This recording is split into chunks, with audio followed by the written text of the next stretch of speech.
Jungle.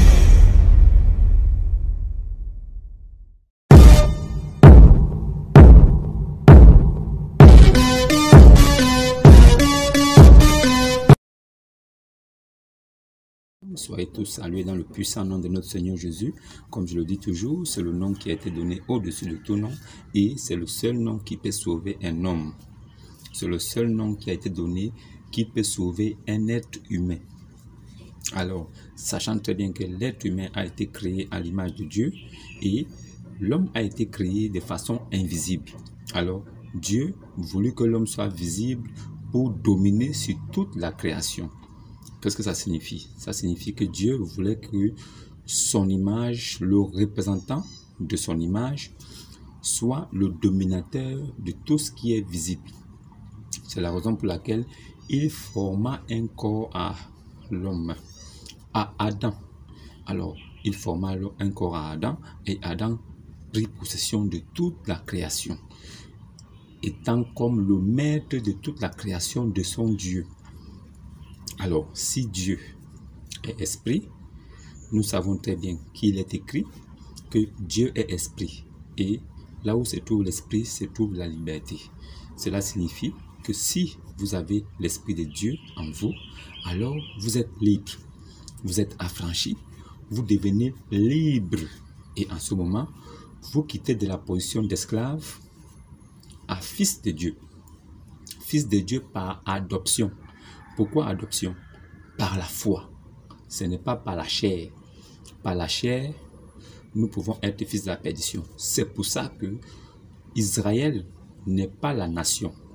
Nous qui sommes Israël en Christ, par la foi, qui sommes fils d'Abraham, par la foi, parce que la foi que nous avons aujourd'hui, c'est la même foi qu'avait Abraham qui était ami de Dieu.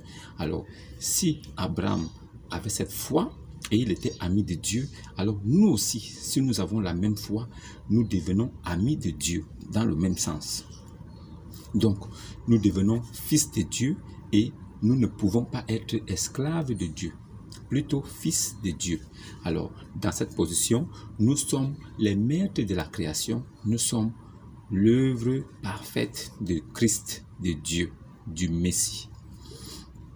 Bien-aimés, aujourd'hui, je voudrais apporter encore un éclairage sur quelque chose que vous ne maîtrisez pas, mais je sais que vous allez comprendre. Au fur et à mesure que vous suivrez cette vidéo, alors vous allez comprendre. N'oubliez pas de vous abonner, liker, de partager aussi. Et s'il y a des contradictions, alors vous pouvez venir poser des questions. S'il y a des remarques à faire, vous pouvez venir poser des questions. Mais je vous rappelle en passant que toute chose a été faite de façon exprès. Toute chose est faite de façon à heurter, de façon à choquer, pour que vous vous posiez des questions.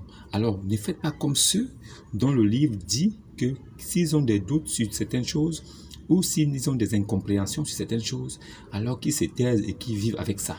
Non. Ne faites pas comme ceux dont le Dieu interdit de se poser des questions sur des choses qu'ils ne comprennent pas. Nous, notre Dieu, c'est un Dieu qui nous permet de nous poser des questions, de chercher la vérité et la lumière. Alors, ce n'est qu'en cherchant la vérité et la lumière que nous pouvons trouver la liberté et devenir libre, quitter de la position d'esclave pour devenir fils. Alors, les religions ne sont pas de Dieu. Si quelqu'un vient à vous, il vous dit qu'il est un religieux ou que sa religion est la plus belle des religions, ou bien sa religion est une religion de paix, alors dites-lui tranquillement de continuer son chemin, parce que aucune religion ne vient de Dieu. Dieu de la Torah, le Dieu des Juifs et de l'Évangile, il n'a jamais agréé une religion, il n'a jamais. Lui, il a dit il faut l'adorer en esprit et en vérité, ça suffit. Il n'est pas question de ma religion, non. Si quelqu'un vous parle des religions, alors il peut en même temps aussi vous parler de sectes. Il peut aussi en même temps vous parler de confrérie. Alors, à ce moment, nous comprenons que ce n'est pas Dieu. Religion parle des rituels, rites, et la plupart du temps, c'est des rites des hommes. Alors, aujourd'hui, je voudrais attirer votre attention sur quelque chose que vous compreniez. Je voudrais vous parler de quelque chose que vous ignorez. je m'attarde encore un peu plus aujourd'hui sur les musulmans parce que je suis sur une période de désinfection, de dépolarisation. Je suis dans une période de décontamination pour ceux qui ont été embobinés dans cette religion pour qu'ils puissent comprendre la vérité et sortir de là. C'est le but de ces vidéos qui visent l'islam. Je vise l'islam pas pour le détruire, mais pour que les fils de Dieu qui y sont sortent. Le but est de ramener les brebis égarées de la maison d'Israël. Alors, comme je disais, Israël n'est pas la nation. Nous qui sommes adoptifs, qui avons été adoptés par la foi, nous sommes fils spirituels de Dieu, pas selon la chair, mais fils spirituels de Dieu. Alors, ce n'est pas toutes les personnes qui habitent en Israël, qui est la nation, qui sont Israël. Alors, il y a Jacob, que Dieu a dit, tu t'appelleras Israël, mais Israël aussi, pas la nation, mais les enfants de Dieu. Il y a des enfants de Dieu qui sont appelés Israël. Alors, celui qui croit en Jésus, qui prend son baptême au nom de Jésus, lui, il devient Israël. Alors, il hérite de l'alliance que Dieu a fait avec Abraham, une alliance perpétuelle jusqu'à l'éternité. Donc, si tu acceptes Jésus comme Seigneur et Sauveur, tu prends ton baptême, alors tu es sauvé. Tout de suite, pas demain. On ne va pas peser tes péchés. On ne va pas prendre une balance pour peser tes péchés. Parce que notre Dieu, il sait toutes choses. Il n'a pas besoin de prendre une balance. Parce que avant la fondation du monde, il savait déjà ce que nous devions faire et il nous avait déjà établi. Voilà pourquoi il est difficile de voir des personnes changer. Les gens ne changeront pas parce que c'est leur nature. Alors c'est à vous de changer et de vous adapter pour vivre avec eux. C'est la raison pour laquelle je fais ces vidéos pour essayer d'attirer l'attention des enfants de Dieu, des fils d'Abraham, des fils de Dieu, pour qu'ils sortent de là. Maintenant, est-ce que vous saviez que le prophète de l'islam, le soi-disant, entre parenthèses, le soi-disant prophète de l'islam, est-ce que vous saviez que quand il voulait réciter les sourates, il rentrait sous la robe de Aïcha? Est-ce que vous le saviez? Est-ce que vous saviez qu'avant de réciter ces incantations, alors il soulevait la robe d'Aïcha, il rentrait, il mettait sa tête à l'intérieur. Ça veut dire qu'il ne faisait pas ça à n'importe quel moment. Non. Il ne faisait pas ça quand elle était bien tranquille. Il attendait quand elle était en période de menstruation. Il attendait quand elle était en période de menstruation. Alors lui, il venait, il soulevait sa robe et il mettait sa tête sous la robe. Est-ce que vous comprenez le scandale qui est dans ça? Est-ce qu'un homme de Dieu peut-il aller dans la pourriture? Nous savons bien que c'est du sang gaspillé. C'est un nettoyage systématique que fait l'organisme dans le corps de la femme. Parce qu'il nettoie la chambre haute qui va accueillir le fœtus plus tard. Donc, à chaque fois, ça veut dire qu'il y a un nettoyage et toute cette saleté est poussée en dehors. C'est ça qui sort sous forme de menstru. Alors lui, il attendait cette période, il faisait rentrer sa tête là-bas et il récitait des incantations de sourates. Est-ce que vous le saviez? Bon, maintenant, dites-moi en commentaire, est-ce qu'un homme de Dieu peut-il faire ces rites sataniques? Est-ce que des rites sataniques de la sorte peuvent être pratiqués par un homme de Dieu, un véritable envoyé de Dieu? Est-ce qu'un envoyé de Dieu est un fétichiste? Est-ce qu'un envoyé de Dieu fait des gris-gris? Quand vous rentrez, vous mettez votre tête sous le sexe de votre femme alors qu'elle est en période de menstru, qu'est-ce que vous espérez obtenir là-bas? Et vous ne mettez pas la tête seulement, vous récitez des incantations. Quel était le but des incantations sous la robe ensanglantée de Aïcha, la petite, de moins de 18 ans? Alors il le faisait, elle avait peut-être 13 ans, 14 ans ou 11 ans par là, parce que le fait qu'il ait violé à 9 ans a précipité sa période de menstru. Donc elle avait eu ses menstrues très tôt. Alors lui, il profitait du moment où elle était en menstru pour mettre sa tête là-bas et réciter des incantations. Est-ce que cela peut-il venir de Dieu?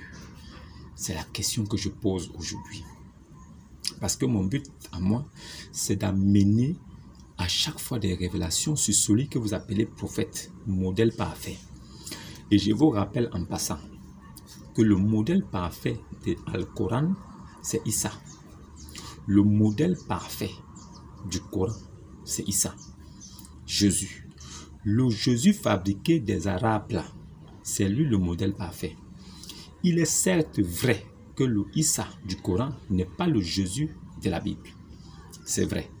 Mais les éloges qui sont faits à son sujet et les qualificatifs qui sont attribués à ce Issa font de lui le modèle parfait sur toute la ligne. Il n'y a pas un homme dans le Coran qui est aussi gradé de bien que Issa. Il est illustre ici-bas et dans l'au-delà. Il est la parole de vérité. Il est la vérité de la vie. Il est le verbe de Allah. Il est l'esprit de Allah. Il a été enlevé au ciel. Le seul qui a été enlevé au ciel. Il reviendra juger les morts et les vivants. C'est le seul. C'est le seul qui pardonne les péchés dans le Coran. C'est le seul qui est créateur dans le Coran. Il a tous les attributs divins et en même temps aussi, il a tout ce qui est bon. Tout ce qui peut être de bon chez un homme, il a ça en lui. Alors, il ne peut que être le modèle parfait. Voilà pourquoi je dis, c'est Issa le modèle parfait de l'islam. Le vrai modèle parfait caché des ayatollahs, des imams et de ceux qui veulent que, la communauté islamique puisse toujours prospérer. Ils cachent ces choses-là aux petits musulmans qui ne comprennent pas.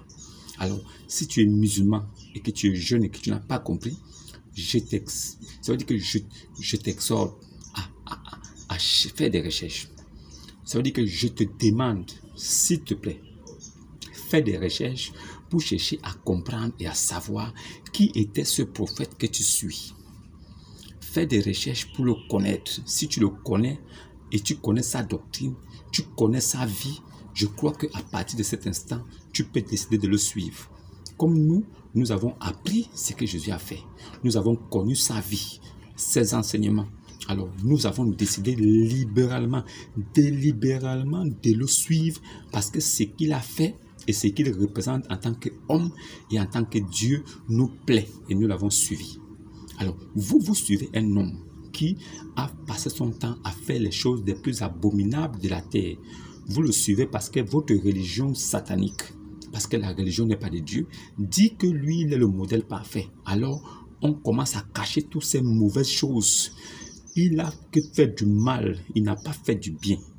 Il a passé sa vie à faire du mal jusqu'à la fin. Jusqu'à la fin, il a fait du mal. Alors, qu'est-ce qu'il faisait avec sa tête sous la robe de Aïcha de moins de 18 ans en période de menstru? Qu'est-ce que la tête de votre soi-disant faisait là-bas en bas?